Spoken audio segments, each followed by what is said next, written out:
Halo Sobat Bola Nasional, kali ini kita akan bahas sosok fenomenal dalam perkembangan timnas yang sangat progresif akhir-akhir ini. Ya, sosok itu adalah sang ketua umum Erick Thohir. Sebelumnya sosok ini menggebrak persepak bola nasional dengan mengintensifkan naturalisasi pemain diaspora grade A. Pemain-pemain bintang macam Jay Ijes, Tom Hai, Calvin Verdong terpanggil untuk membela timnas.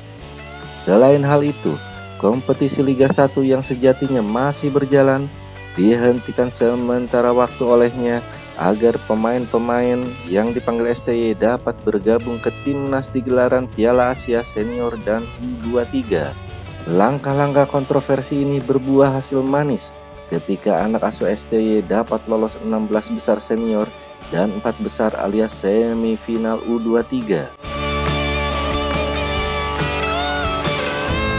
Terkini, seorang Erick Thohir secara tidak langsung mengikrarkan bahwa musuh utama timnas Garuda di semua level adalah timnas Australia. Wow, langkah berani yang hanya diambil oleh sosok yang mempunyai visi jauh ke depan. Hal ini bermula dari kekalahan timnas U16 di gelaran Piala AFF U16 yang baru lalu. Dipicu oleh selebrasi pemain-pemain timnas U16 Australia yang dinilai melecehkan timnas U16.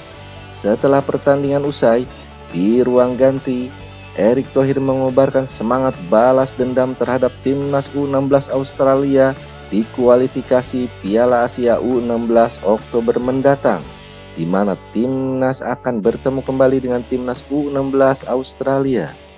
Tidak hanya sampai itu, Erick Thohir meminta timnas senior asuhan STY agar membalas kekalahan timnas U16 di ajang yang lebih tinggi, yaitu kualifikasi Piala Dunia Zona Asia putaran ketiga, di mana lagi-lagi timnas senior kembali berhadapan dengan timnas Australia senior.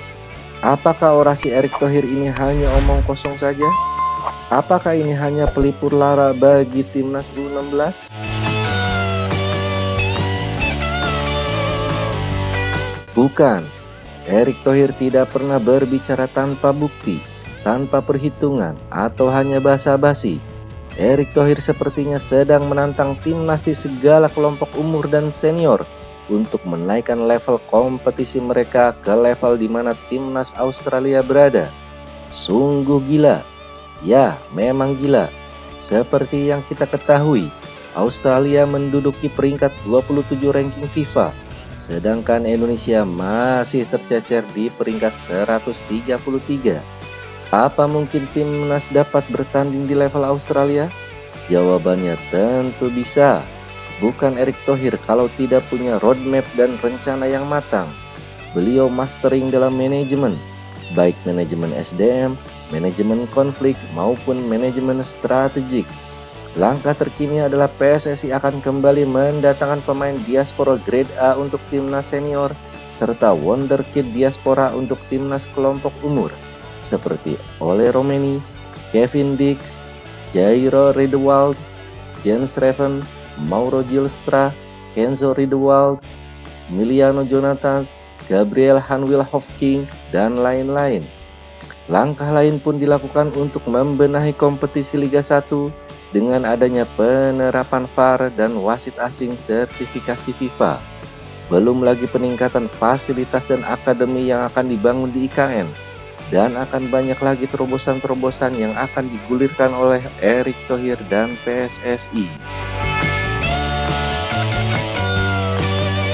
Mungkin level timnas tidak akan serta-merta setara dengan Australia dalam waktu beberapa bulan mendatang.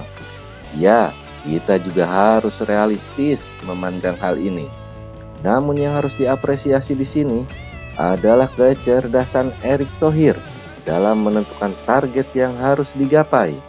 Target yang memang berat, namun dapat dicapai dengan semangat, kerja keras, dan terobosan-terobosan yang positif dalam beberapa waktu ke depan. Mudah-mudahan kita dapat bersatu padu untuk dapat mewujudkan target tersebut. Jangan biarkan segelintir pengamat bola yang kontra terhadap langkah Erick Thohir STY dan PSSI menghambat perkembangan yang positif ini. Majulah timnas!